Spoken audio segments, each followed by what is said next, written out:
Офигеть, это очень вкусно. Я даже не понимаю, почему раньше никто так не делал. Сколько раз я пробовала ленивые вареники, и ни разу мне не понравилось, но эти прям супер. Оказывается, их можно было обжарить, и сразу другое дело, как мини-сырники получаются, и нету привкуса воды.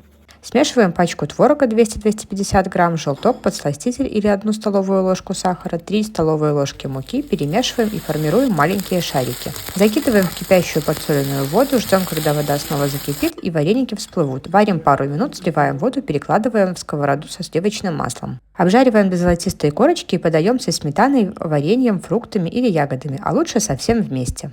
Поверьте, это очень вкусно и красиво. Думаю, дети заценят. Сохраняйте идею и подписывайтесь.